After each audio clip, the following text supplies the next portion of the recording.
Hello friends, welcome everyone. நான் உங்கள் சபரி.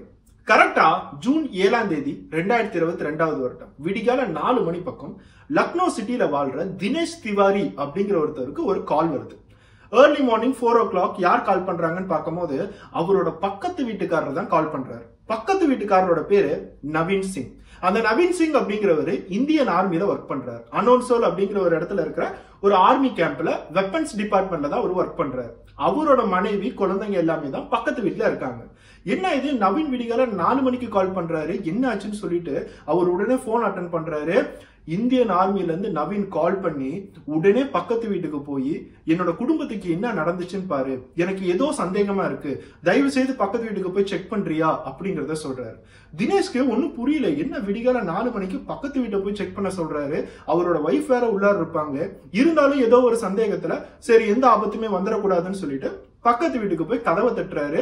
கதவை தட்டினா கதவை திறந்தது நவீன் சிங்கோட 16 வயசு பையன், அதாவது 10th முடிச்சுட்டு +1 படிக்கக்கூடிய ஒரு பையன்.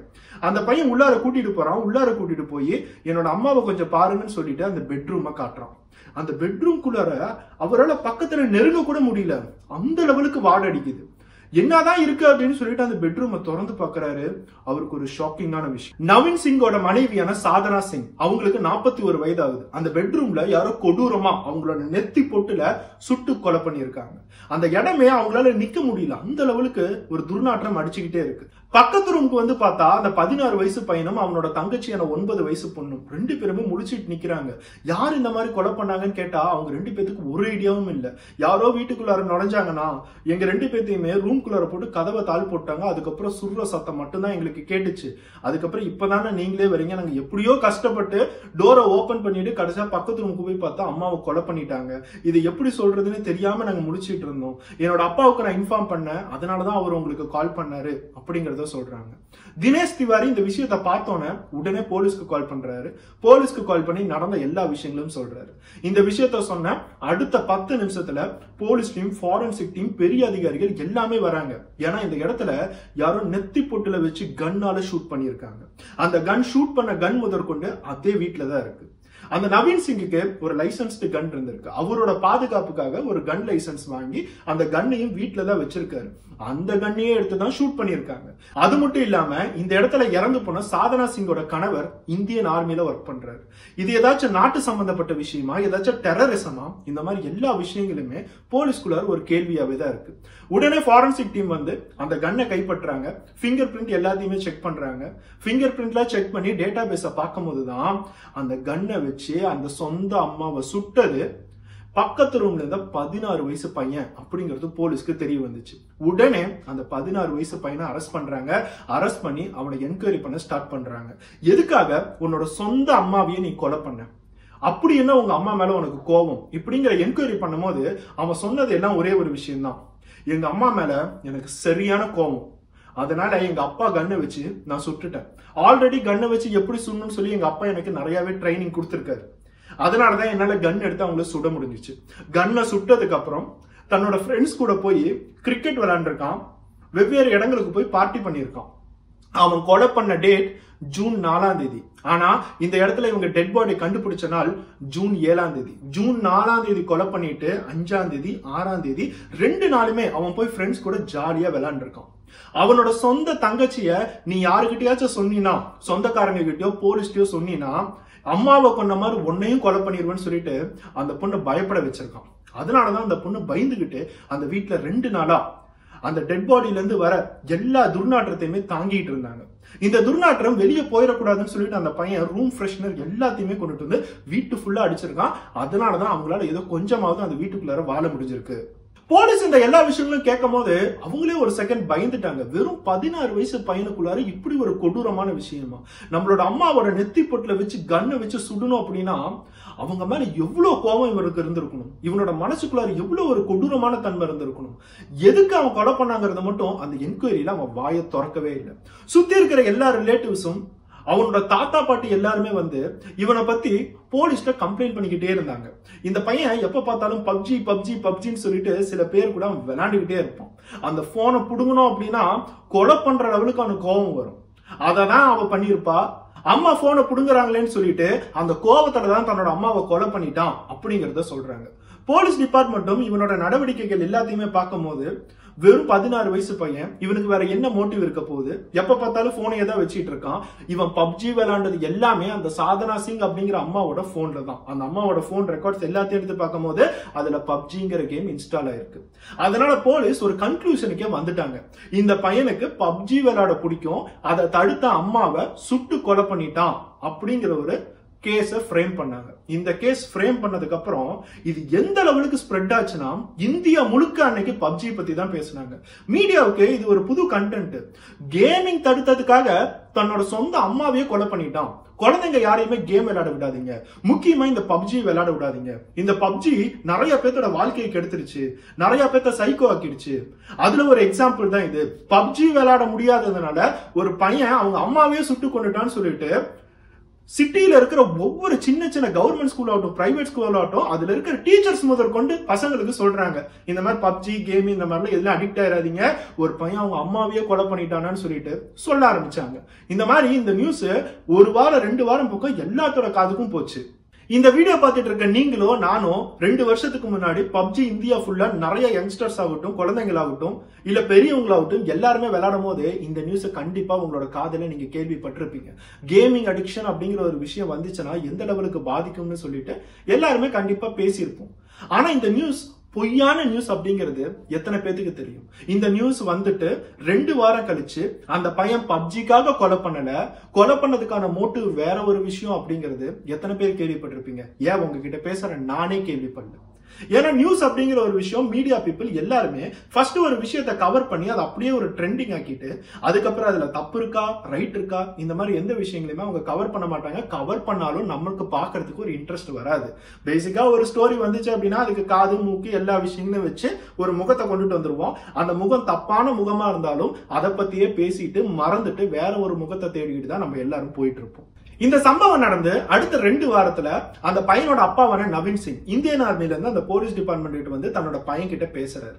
அவர் பேசி முடிச்சதுக்கு அப்புறம் போலீஸையே கேள்வி கேட்க ஆரம்பிச்சாரு. யாரை கேட்டு இவன் கேமிங்காக தான் கொலை பண்ணான்னு சொல்லிட்டு எல்லாத்திலுமே நீங்க நியூஸ் கொடுத்தீங்க, எந்த க்ளூ வச்சு எந்த எவிடன்ஸ் வச்சு நீங்க இதை முடிவு பண்ணீங்கன்னு சொல்லிட்டு கேள்வி கேட்க ஆரம்பிச்சாரு. அது மட்டும் இல்லாம அவரோட சில ரிலேட்டிவ்ஸ்மே இது ஏதோ ஒரு ஃபேக் ஸ்டோரி மாதிரி இருக்கு, இவன் மேல ஒரு ஃபேக் ஸ்டோரி ப்ரிப்பேர் பண்ணிட்டு இருக்காங்க, இவன் பப்ஜில அடிக்டட் அப்படிங்கிறது எங்களுக்கு நல்லாவே தெரியும், ஆனா பப்ஜிக்காக ஒருத்தன் ஒரு அம்மாவையே கொலை பண்ணுவானுங்கிறது யாராலையுமே நம்ப முடியாத ஒரு சம்பவம். எதுக்காக இவனோட ஸ்டோரியை இந்த மாதிரி க்ளோஸ் பண்ண நினைக்கிறீங்க, உண்மையான சம்பவம் என்ன நடந்துச்சு அப்படிங்கறத போலீஸ ஃபோர்ஸ் பண்ண ஆரம்பிச்சாங்க. அப்பதான் அந்த பையனை திருப்பி என்கொயரி பண்ண ஆரம்பிச்சாங்க. திருப்பி என்கொயரி பண்ணும் போது தன்னோட அப்பா தன் கூட இருக்காருங்கிற ஒரு தைரியமான காரணத்தினால தன்னோட அம்மாவோட வாழ்க்கை எப்படி இருந்துச்சு அப்படிங்கறத அவன் சொல்ல ஆரம்பிச்சான். தன்னோட அம்மா ஒரு பையனுக்கும் ஒரு பொண்ணுக்கும் ஒரு கணவருக்கும் செஞ்ச துரோகம் என்ன, வெறும் 11வது படிக்கிற நான் என்னோட அம்மாவை சுட்டுக் கொள்ள வேண்டிய தேவை என்ன அப்படிங்கறத சொல்ல ஆரம்பிச்சான். இந்த கொலை நடக்கிறதுக்கு கரெக்டா 3 மாசத்துக்கு முன்னாடி ஏப்ரல் மாசம் 2022 வருடம் இந்த பையன் 10வது முடிச்சுட்டு 11வது போறான். அவனோட தங்கச்சி 8வது முடிச்சுட்டு 9வது போறாங்க. இவங்க 2 பேத்துக்குமே சம்மர் ஹாலிடேஸ்னு சொல்லிட்டு 1.5 மாசம் பக்கம் வருது. அந்த 1.5 மாசம் தன்னோட ரிலேட்டிவ் வீட்டுக்கு போயிட்டு வாரணாசியில இருக்கிற ரிலேட்டிவ் வீட்டுக்கு போயிட்டு திருப்பி லீவ்லாம் முடிஞ்சு அவங்க வீட்டுக்கு வராங்க. வீட்டுக்கு வந்ததுக்கு அப்புறம் எப்பயும் போல தன்னோட அம்மாவோட போன் எடுத்து அவன் பப்ஜி விளையாட ஆரம்பிச்சிட்டான். அந்த பப்ஜி விளையாட ஆரம்பிக்கும் போதுதான் அந்த போன்ல இருக்கிற சில போல்டர்ஸ் எல்லாம் பார்த்திருக்கான். அந்த போல்டர்ல சில கால் ரெக்கார்டிங்ஸ் எல்லாம் இருக்கு. அந்த கால் ரெக்கார்டிங் என்ன, ஏதாச்சும் அம்மா தெரியாம கால் ரெக்கார்ட் பண்ணி வச்சிருப்பாங்க போலன்னு சொல்லிட்டு ஒவ்வொன்னா கேட்க ஆரம்பிச்சான். கேட்க ஆரம்பிக்கும் போதுதான் அவனுக்கு ஒரு ஷாக்கிங்கான விஷயமே தெரிய வருது. 10வது முடிச்சுட்டு 11வது போற பையன் அப்படின்னா அவனுக்கு ரிலேஷன்ஷிப்னா என்ன, செக்ஸ்னா என்ன, இந்த மாதிரி எல்லா விஷயங்களும் தெரிஞ்சிருக்கும்.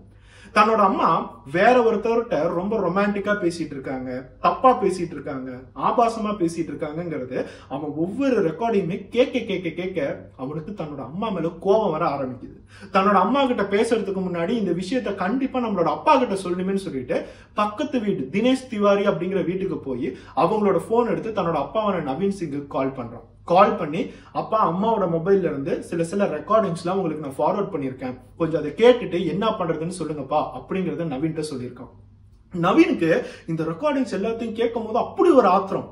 உங்களையெல்லாம் விட்டுட்டு உங்களையெல்லாம் காப்பாத்தணும்னு சொல்லிதான் நான் எங்கேயோ கஷ்டப்பட்டுட்டு இருக்கேன், ஆனா நீங்களே என்னை ஏமாத்திட்டு இப்படி இருக்கீங்களேன்னு சொல்லிட்டு சாதனா சிங்கே கால் பண்ணி இனிமேட்டு எதுவுமே இந்த மாதிரி நடக்கக்கூடாதுன்னு சொல்லிட்டு சாதனா சிங்கை வார்ன் பண்றாரு. அப்பதான் அந்த அம்மாவுக்கு தெரிய வந்திருக்கு, தன்னோட பையன் நம்மள உளவு பார்க்க ஆரம்பிச்சுட்டான், போன்ல இருந்து எல்லா விஷயங்களும் தூக்க ஆரம்பிச்சுட்டான். தன்னோட 16 வயசு பையன் மேல கோவப்பட ஆரம்பிச்சாங்க.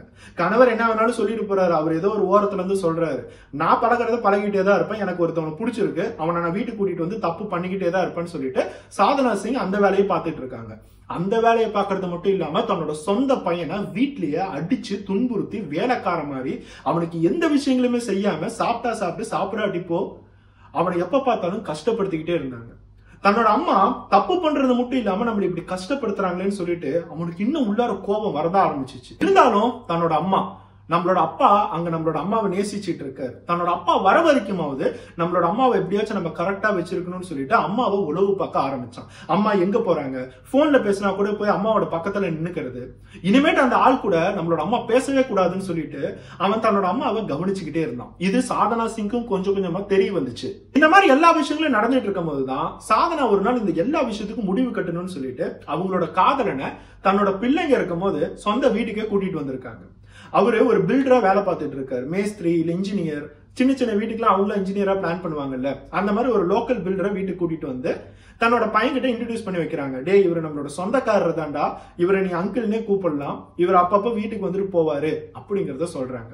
அந்த பையனுக்கு அவர்கிட்ட பேசும்போது அவர் பேசுற குரல் இவனுக்கு தெரிஞ்சிருச்சு. நம்ம போன்ல கேட்ட ரெக்கார்டிங்கோட குரலும் இவன் பேசுற குரலும் ஒரே மாதிரி இருக்குங்கிறது தெரிஞ்சிருச்சு. தன்னோட அம்மா நான் இருக்கும் போதே அவங்களோட காதலனை கூட்டிட்டு வந்திருக்கிறது அவனுக்கு அப்படி ஒரு கோபம். அந்த ஆளை பார்த்து, என்னோட அப்பா வீட்டுல இல்ல, நீங்க அடிக்கடி வந்து வந்து போனீங்க அப்படின்னா எங்க அம்மாவை தான் யாராச்சும் தரக்குறைவா பேசுவாங்க, அதனால எங்க அப்பா எப்ப வீட்டுக்கு வர்றாரோ அப்ப நீ வா, இப்ப நீ கிளம்புன்னு சொல்லிட்டு அந்த ஆளை அனுப்பிச்சு வர்றான். சாதனாவுக்கு இதை பார்த்தோன்னு ஒன்னும் புரியல. இந்த லெவலுக்கு இவன் பெரிய பையன் ஆயிட்டானா, இந்த லெவலுக்கு இவனுக்கு கோபம் வருமா, இவங்களெல்லாம் வீட்டுல வச்சுக்கிட்டு எப்படி நம்ம சந்தோஷமா இருக்கிறது, இவங்க 2 பேர் இருந்தா நம்ம எப்படி நம்மளோட காதலனை வீட்டுக்கு கூட்டிட்டு வருதுன்னு அவங்க கஷ்டப்பட ஆரம்பிச்சாங்க. அதனாலேயே இவங்க 2 பேர்த்தையும் எப்படியாச்சும் நம்மளோட அப்பா அம்மா வீட்டுக்கு பேக்கப் பண்ணிடணும், வேற ஸ்கூல்ல ஜாயின் பண்ணிக்கிட்டோம், நம்மளோட அப்பா அம்மா கிட்ட அவங்க படுக்கு இருந்து விட்டோம், நம்மளோட காதலனை கூட்டிட்டு வந்து நம்ம படுக்கு ஜாலியா இருக்கலாம், எனக்கு 40 வயசு ஆனா என்ன, எனக்கும் மனசு இருக்கு, எனக்கும் உடம்பு இருக்கு, எனக்கும் ஆசைகள்லாம் இருக்குல்ல அப்படிங்கறத சாதனா யோசிக்க ஆரம்பிச்சாங்க. தன்னோட பையன்கிட்டயும் பொண்ணுகிட்டயும் நீங்க அப்பா அம்மா வீட்டுக்கு போய் வாழுங்க, தாத்தா பாட்டி உங்களை நல்லபடியா பாத்துக்குவாங்கன்னு சொல்லிட்டு 2 பேர்த்தையுமே அனுப்பிச்சு வச்சாங்க. சாதனாவோட பொண்ணுக்கு பெருசா விவரம் இல்ல, வெறும் 8வது படிக்கிற பொண்ணு. சரி, நம்மளோட அம்மா தாத்தா பாட்டி வீட்டுக்கு போக சொல்றாங்க, அங்க போய் ஜாலியா நம்ம காலத்தை ஓட்டுவோமேன்னு சொல்லிட்டு அந்த பொண்ணு படுக்கு போயிட்டாங்க. ஆனா இந்த பையனுக்கு கொஞ்சமாவது விவரம் இருக்கு. எதனால நம்ம அம்மா இந்த மாதிரி நம்மளை அமுச்சு விடுறாங்கன்னு சொல்லிட்டு அவனுக்கு தெரியும். நம்மளை அமுச்சு விட்டாங்க அப்படின்னா அவங்களோட காதலான வீட்டுக்கு கூட்டிட்டு வந்து சந்தோஷமா இருக்கலாம், அதனால நான் சத்தியமா இந்த வீட்டு விட்டு போக மாட்டேன்னு சொல்லிட்டு அவன் அதே இடத்துல இருந்துட்டான். அவனோட தங்கச்சியும் பிடிச்சி இழுத்துக்கிட்டு வந்துட்டான். இப்ப சாதனாவுக்கு இவங்க 2 பேர் வீட்டுல இருக்கிறது தான் ஒரு பெரிய கொடுமையே. அந்த 16 வயசு பையனுக்கு இந்த மாதிரி எல்லா கொடுமைகளும் நடந்த போது தினம் தினம் தன்னோட அப்பாவுக்கு கால் பண்ணி அந்த நவீன் சிங் கிட்ட வீட்டுல என்ன நடக்குது, அவன் வந்துட்டு போனா, இந்த மாதிரி எல்லா விஷயங்களுமே சொல்ல ஆரம்பிச்சான். எங்கப்பா நீங்க போயிட்டீங்க, நாட்டுக்காக நீங்க காவல் காத்துட்டு இருக்கீங்க, ஆனா இந்த இடத்துல குடும்பமே வீணா போகுதுப்பா, ஃபர்ஸ்ட் நீங்க வீட்டை பாருங்கப்பா, அதுக்கப்புறம் நாட்டை பாருங்கப்பான்னு சொல்லிட்டு அவங்க அப்பாவை கூப்பிட்டுருக்கான். ஆனா நவீன் சிங்க்கு வரவே முடியாத ஒரு சிச்சுவேஷன். இன்னும் கொஞ்ச நாள் பொறுத்து கூட எனக்கு ஆர்மியில லீவ் கிடைக்கணும், கண்டிப்பா வீட்டுல வந்து நான் எல்லா பிரச்சனையுமே தீர்த்துறேன், நான் அம்மா கிட்ட பேசி ஏதாச்சும் புரிய வைக்கிறேன், இல்ல அவ புரிஞ்சுக்கலனா கூட உன்னையும் தங்கச்சியும் நான் தனியா போய் வாழ வைக்கிறேன்டா, நீங்க ஏன் கூட வந்துருங்க, நம்ம எல்லாரும் சந்தோஷமா வாழலாம்னு சொல்லிட்டு அவங்க கிட்ட புரிய வச்சாரு. இதெல்லாம் தாண்டி அந்த நவீன் சிங் தனியா ஒரு பிளான் போட்டாரு. நம்மளோட மனைவி உண்மையாலுமே நம்மளை ஏமாத்துறாளாம், எந்த லெவலுக்கு அவ எக்ஸ்டெண்டுக்கு போயிட்டான், ஒருவேளை நம்மளோட பையன் கூட தப்பா சொல்லியிருக்கலாம்ல, சின்ன பையன் ஏதாவது தப்பா கூட அம்மாவை பத்தி நினைச்சிருக்கலாம். இதை எல்லாத்தையுமே நம்ம கண்டிப்பா கண்டுபிடிக்கணும்னு சொல்லிட்டு அவரு ஒரு பக்கம் தன்னோட பையனை வச்சு பிளான் பண்ண ஆரம்பிச்சாரு. அந்த 16 வயசு பையன் கிட்ட உன்னோட தங்கச்சிய ஒரு 5 நாள் பக்கம் தாத்தா பாட்டி வீட்டுக்கு அனுப்பிச்சு விடு, அமுச்சு விட்டதுக்கு அப்புறம் அம்மா கிட்ட போய் நானும் தாத்தா பாட்டி வீட்டுக்கு ஒரு 5 நாள் பக்கம் போயிட்டு வரமான்னு சொல்லிட்டு சாதனா சிங் கிட்ட எப்பயும் போல சொல்லியிருக்காரு. அந்த பையனும் அம்மா நான் ஒரு 5 நாள் பக்கம் தாத்தா பாட்டி வீட்டுக்கு போயிட்டு வரேன்னு சொல்லிட்டு போயிட்டான். போனதுக்கு அப்புறம் சாதனா சிங்க்கு ரொம்ப ஃப்ரீயா போச்சு. இப்பதான் நம்ம வீட்டுல ஃப்ரீயா இருக்கோம், டெய்லி நம்மளோட காதலனை கூட்டிட்டு வந்து நம்ம சந்தோஷமா இருக்கலாம்னு சொல்லிட்டு பிளான் பண்ணாங்க. தன்னோட பசங்க போனா அடுத்த 5 நிமிஷத்துல அந்த காதலனுக்கு கால் பண்ணி வீட்டுக்கு கூப்பிடுறாங்க. ஆனா உண்மையாலுமே அந்த 16 வயசு பையன் போகல. போறேன்னு சொல்லிட்டு பக்கத்துல ஒரு பில்டிங்ல தங்கிட்டு தன்னோட அம்மாவை உளவு பார்த்துட்டு இருந்தான். அதாவது நவீன் உளவு பார்த்துட்டு இருக்காரு. இவங்க எல்லாருமே வீட்டை விட்டு வெளியே வந்து அடுத்த 10 நிமிஷத்துல அவங்க எதிர்பார்த்த ஆள் பைக்ல வரான். பைக்ல வந்து சாதனா சிங்க மீட் பண்றதுக்காக உள்ளார போறோம். அவங்க 2 பேரும் அந்த வீட்டுல ஒரே பெட்ரூம்ல 2 மணி நேரம் பக்கம் டைம் ஸ்பெண்ட் பண்ணிருக்காங்க. ஸ்பெண்ட் பண்ணதுக்கு அப்புறம் 2 பேருமே வெளியே வந்து பைக் எடுத்துக்கிட்டு ஷாப்பிங் போயிருக்காங்க. உடனே இந்த 16 வயசு பையன் அந்த வீட்டுக்கு போய் சாதனாவுக்கு கால் பண்றான். எங்கம்மா போயிட்டீங்க? எனக்கு பஸ் கிடைக்கல, நான் தாத்தா பாட்டி வீட்டுக்குலாம் போகல, வந்து வீட்டை திறந்து விடுங்கம்மா அப்படிங்கிறான். சாதனாவுக்கு அப்படி ஒரு ஷாக். உள்ளுக்குள்ளார நம்மளோட காதலனோட சட்டை பேண்ட் எல்லாமே உள்ளார இருக்குது. நம்மளோட பெட்ரூம் வேற ஃபுல்லா கலைஞ்சிருக்குது. இப்பதான் நம்ம சந்தோஷமா இருந்துட்டு வந்தோம், எப்படி இவனுக்கு கதவை திறந்துடுறதுன்னு சொல்லிட்டு ரொம்ப மெட்டிக்கிட்டே வந்திருக்காங்க. வரும்போது ஒரு ஆட்டோல வந்திருக்காங்க. அந்த காதலனை அப்படியே அங்கேயே அமுச்சு விட்டாங்க. கதவை திறந்தோன்னே இந்த 16 வயசு பையன் உள்ளார போய் பார்த்தது சாதனாவோட பெட்ரூம் தான். அந்த பெட்ரூமை பார்க்கும் போதே தெரியுது தன்னோட அம்மாவும் அவனும் உடலுறவு வச்சிருக்காங்கன்னு சொல்லிட்டு அவனுக்கு புரிய வருது. உடனே பக்கத்து வீட்டுக்கு போய் நவீனுக்கு கால் பண்ணி நடந்தது எல்லாத்தையும் சொல்லியிருக்கான். சோ இப்போ நவீனுக்கு புரிஞ்சிருச்சு, நம்ம பையன் சொல்றது எல்லாமே உண்மைதான், நம்மளோட மனைவி நமக்கு துரோகம் பண்ணிட்டு இருக்கா அப்படிங்கிறது தெரிய வருது. இந்த சம்பவம் நடந்த நாள்ல இருந்து அந்த 16 வயசு பையன் தன்னோட அம்மா மேல சரியான கோபம். வேற யாரோ ஒருத்தவனை கூட்டிட்டு வந்து பெட்ரூம்ல தப்பு பண்ணிட்டு இருக்காங்க, இவங்களெல்லாம் நம்மளோட அம்மான்னு சொல்றதுக்கே கூச்சமா இருக்குன்னு சொல்லிட்டு அந்த சாதனா சிங் கிட்டே சொல்லி அவன் சண்டை போட்டுட்டு இருந்தான். ஆனா சாதனா சிங் அவனை பெருசா கண்டுக்கல. நீ ஏதோ ஒண்ணு சொல்லிட்டு போ, நான் இப்படிதான் பண்ணுவேன், இருக்கிறேன்னா இறையில வீட்டை விட்டு நீ கிளம்புடா அப்படின்னு சொல்லிட்டு அவனை ஒரு வேலைக்கார மாதிரியே ட்ரீட் பண்ணி அடிச்சு கொடுமைப்படுத்திருக்காங்க. ஒரு நாள் அவனுக்கு பிறந்த நாள் வந்திருக்கு. அந்த பிறந்த நாள் அப்போ தன்னோட அம்மாவோட காதலன் வந்து அவன் கையில ஒரு கிஃப்ட் தந்தான். அந்த கிஃப்ட வாங்குறது கூட அவனுக்கு பிடிக்கல. இருந்தாலும் சரி, அவன் ஏதோ வீட்டுக்கு வந்து தரானே, நம்மளோட அம்மா மேலதான் முழு தப்பு இருக்குது, அவன் ஆசைப்பட்டு வந்தா நம்மளோட அம்மாவுக்கு புத்தி எங்க போச்சுங்கிறது தான் இந்த 16 வயசு பையனோட ஒரு நினைப்பே.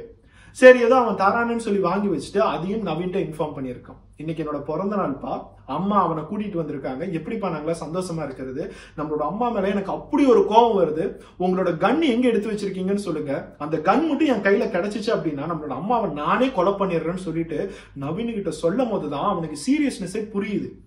நம்ம இன்னும் கொஞ்சம் டிலே பண்ணோம் அப்படின்னா இந்த 16 வயசு பையன் கொலகாரன் ஆயிடுவானு சொல்லிட்டு நவீன் யோசிக்க ஆரம்பிச்சாரு. உடனே ஆர்மியில எப்படியாச்சும் எனக்கு லீவ் வேணும், லீவ் கொடுங்க அப்படின்னு சொல்லிட்டு அவங்களோட ஹையர் அபிஷியல்ஸ் எல்லாம் கேட்க ஆரம்பிச்சாரு. ஆனா இந்த பையனுக்கு பெருசா ஒன்னும் பொறுமை இல்ல. அடுத்த 2 நாள்ல எங்கதான் கன் இருக்கும்னு சொல்லிட்டு எல்லா இடமும் தேடி தன்னோட அப்பாவோட கன்னை அவன் கண்டுபிடிச்சான். கன் அவன் கையில கிடைச்சோன்னு உடனே அங்க இருக்கிற புல்லட்ஸ் எல்லாத்தையும் எடுத்து லோட் பண்ணிருக்கான். அவனுக்கு லோட் பண்றது எப்படி, ஷூட் பண்றது எப்படி, குறிப்பாத்து ஷூட் பண்றது எப்படிங்கிற எல்லா ட்ரைனிங்குமே அவன் பார்த்திருக்கான். தன்னோட அப்பா தான் எல்லாத்துக்குமே அவனுக்கு உதவி இருக்காரு. அந்த கன் எடுத்துக்கிட்டு கிச்சனுக்குள்ளார போய் ஜூன் 4ஆம் தேதி தன்னோட அம்மா கிச்சன்ல சமையல் பண்ணிட்டு இருக்கும் போது அவங்களுக்கு பின்னாடி அந்த கன் வச்சு அம்மா இங்க பாருங்க அப்படின்னு சொல்லியிருக்கான். சாதனா சிங்கும் தன்னோட பையன் எதுக்காக கூப்பிடுறான்னு சொல்லிட்டு திரும்பி பார்த்திருக்காங்க. திரும்பி பார்த்து அடுத்த செகண்ட் அவங்க உயிரோடு இல்லை. நெத்தி பொட்டுல வச்ச கன்னை அப்படியே கிளிக் எடுத்து அவங்க அம்மாவை கொன்னுட்டான். அந்த சத்தம் வந்ததை கூட பெருசா யாரும் சுத்தி இருக்கிறவங்க கேட்கல. மேபி அவன் சைலன்சர் இந்த மாதிரி விஷயங்களை யூஸ் பண்ணியிருப்பானோ என்னமோ. தன்னோட சொந்த அம்மாவை அந்த நெத்தியில வச்சு சுடும் போது அந்த ரத்தம் அவன் மேல தெரிக்கும் பாத்தீங்களா, அந்த இடமே ரத்தம்.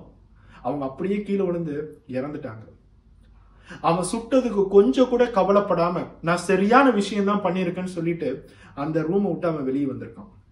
தன்னோட தங்கச்சி வீட்டுக்கு வரும்போது தன்னோட அம்மா இறந்து கிடக்கிறத பார்க்கும் போது அண்ணன் தான் கொன்னுட்டாங்கிறது அந்த பொண்ணுக்கு தெரிஞ்சிருக்கு. அந்த பொண்ணுகிட்டையும் யாருக்கிட்டையும் சொல்லக்கூடாதுன்னு பயம்படுத்தி வீட்லயே வச்சிருந்திருக்கான். என்ன பண்றது, அடுத்தது எப்படி இதெல்லாம் நம்ம சமாளிக்கிறது, கொலை பண்ணிட்டோமே அப்படிங்கிற எந்த விஷயமே நினைக்காம சரி ரொம்ப துர்நாற்றம் அடிக்குதுன்னு சொல்லிட்டு ரூம் ஃப்ரெஷ்னர் எல்லாத்தையும் போட்டு அவன் பாட்டுங்க வீட்டுக்கு வெளியே போய் கிரிக்கெட் விளையாடுறதும் ஃப்ரெண்ட்ஸ் கூட போய் பார்ட்டி பண்றதுமா இருந்தான். நான் செஞ்சது ஒரு நல்ல விஷயம் தான், இந்த இடத்துல ஏமாத்துறவங்கள நான் கொண்டிருக்கேன், என்னோட வாழ்க்கையை பாட்டுக்கு நான் பாக்குறேன்னு சொல்லி பார்த்திருக்கான். நவீன் சிங்குக்கு தன்னோட பையன் கன்னு எங்கன்னு சொல்லி 2 நாளைக்கு முன்னாடி கேட்டான். இதுவரை தன்னோட பையன் கால் பண்ணவே இல்லை. சாதனா சிங் நமக்கு கால் பண்ணவே இல்லை. அந்த வீட்டுல என்னதான் நடந்துச்சுன்னு சொல்லிட்டு இவனுக்கு ரொம்ப பயமா இருந்துச்சு. அதனால டெய்லி சாதனா சிங்க்கு கால் பண்ணி பாக்குறான்.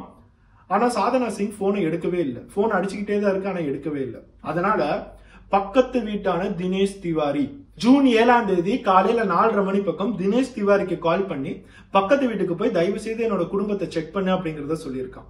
தினேஷ் திவாரி இந்த எல்லா விஷயங்களும் பார்த்துட்டு நவீனுக்கு கால் பண்ணி உன்னோட மனைவியை யாரோ சுட்டு கொண்டுட்டாங்கடா அப்படின்னு சொல்லும் போது நவீன் கேட்ட ஒரே விஷயம், என்னோட பையனுக்கு ஏதாச்சா, என்னோட பையன் உயிரோட தானே இருக்கான் அப்படிங்கறத கேட்டிருக்கான். ஏன்னா நவீனுக்கு அப்படி ஒரு பயம். தன்னோட மனைவியை சுட்டுட்டு நம்மளோட அம்மாவை நம்மளே கொண்டுட்டோம்னு சொல்லிட்டு ஒரு குற்றத்துல அவனும் சூசைட் பண்ணிக்குவானு சொல்லிட்டு நவீனுக்கு அப்படி ஒரு பயம். இல்லடா பையன் எல்லாமே ஜாலியா தான் இருக்கான், அவன் நேத்து கூட கிரிக்கெட் விளையாண்டதை நான் பார்த்தேன் அப்படின்னு சொல்லும் போதுதான் நவீனுக்கு கொஞ்சம் நிம்மதியா இருந்துச்சு. ஓகே, நம்மளோட பையன் வந்து உயிரோட தான் இருக்கான் அப்படிங்கிற நிம்மதி வந்துச்சு. நவீன் சொல்லிதான் அந்த தினேஷ் திவாரி போலீஸ்க்கு கால் பண்ணி எல்லா விஷயங்களும் நடந்திருக்கு. இப்ப நம்ம பேசிட்டு இருக்க அந்த 16 வயசு பையன் ஆஸ் யூஷுவல் அவனுக்கு 18 வயசு கம்மியா இருந்ததுனாலையும் அவன் எதுக்காக கொலை பண்ணா அப்படிங்கிற உண்மையான ரீசன் தெரிஞ்சதுனாலையும் இப்போ ஒரு ஜுவெனல் ஹோம்ல தான் இருக்கான். அந்த ஜுவெனல் ஹோம்ல நிறைய ஃப்ரெண்ட்ஸோட அவன் விளையாண்டுட்டு இருக்கான். அவனோட ஃப்ரெண்ட்ல சில பேர் இன்னமும் நிறைய பேர்த்திட்ட சொல்லியிருக்காங்க. ரகசியமான இன்ஃபர்மேஷன் நிறைய நம்மளால பார்க்க முடியுது. அந்த பையன் இன்னமும் என்னோட அம்மா இப்படி பண்ணியிருக்க கூடாது, எங்க அம்மாவை கொன்னதுல எனக்கு கொஞ்சம் கூட கவலையே இல்லை, என்னோட அம்மா இப்படி தப்பு பண்ணதுல நான் ரொம்ப பாதிக்கப்பட்டுட்டேன், என்னை எந்த லெவலுக்கு வீட்டுல ஒரு வேலைக்காரன் மாதிரியே அடிச்சு கொடுமைப்படுத்தினாங்க. போலீஸ் இந்த இடத்துல ரொம்பவே விளையாண்டுட்டாங்க. போலீஸ் ஆரம்பத்திலேயே என்கிட்ட கரெக்டா கேட்டிருந்தாங்க அப்படின்னா எங்க அம்மாவுக்கு இந்த மாதிரி ஒரு தொடர்பு இருந்துச்சுங்கிறத நான் நார்மலாவே சொல்லியிருப்பேன். ஆனா என்னோட பேரை டோட்டலா நான் ஒரு கேம் பைத்தியம், நான் ஒரு சைக்கோ இப்படிங்கிற எல்லா இடத்துலயுமே என்னை பரவிட்டுட்டாங்க. இப்ப எல்லாருமே என்னை ஒரு சைக்கோ மாதிரி தானே பார்ப்பாங்க அப்படிங்கறத இன்னமும் அந்த பையன் மனசுக்குள்ளார வச்சு கவலைப்பட்டுட்டு தான் இருக்கான். இந்த வீடியோ பார்த்துட்டு இருக்க எல்லாருக்குமே நம்ம எப்பயுமே சொல்ற மாதிரி ஒருத்தவங்க காமம் அப்படிங்கிற சாக்கடைக்கு தன்னோட குடும்பத்தை தாண்டி போவாங்க பாத்தீங்களா, அப்போ அந்த குடும்பம் எந்த லெவலுக்கு அழியுங்கிறத இந்த எடுத்துக்காட்டை தாண்டி நம்மளால எந்த எடுத்துக்காட்டையுமே சொல்ல முடியாது. அந்த சாதனா சிங் அப்படிங்கிறவங்க வேற ஒருத்தவங்க கூட போகும்போது தனக்குன்னு சொல்லிட்டு ஒரு பையன் இருக்கான், பொண்ணு இருக்கான், நமக்கு ஒரு குடும்பம் இருக்குங்கிறத யோசிக்கவே இல்லை.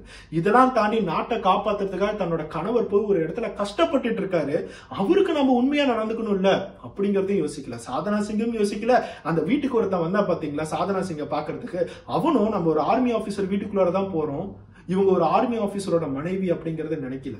எந்தெந்த இடத்துலலாம் ஒரு தப்பான ரிலேஷன்ஷிப் ஸ்டார்ட் ஆகுதோ அந்த இடம் எல்லாமே ஒரு கிரைம்ல தான் முடியுது. இந்த இடத்துல சாதனா சிங்க்கும் அந்த லோக்கல் பில்டருக்கும் உருவான ஒரு தப்பான ரிலேஷன்ஷிப் கடைசியா தன்னோட சொந்த பையன், அதுவும் வெறும் 16 வயசு பையனால சுட்டு கொல்ல பண்ணுன்னு சொல்லிட்டு சாதனா சிங்கோட விதி இருக்கு. அந்த விதி சாதனா சிங்கே ஏற்படுத்திக்கிட்ட ஒரு விஷயம்தான். அவங்க செஞ்ச தப்பு கடைசியா அவங்களே தண்டனை அனுபவிக்கிறாங்க.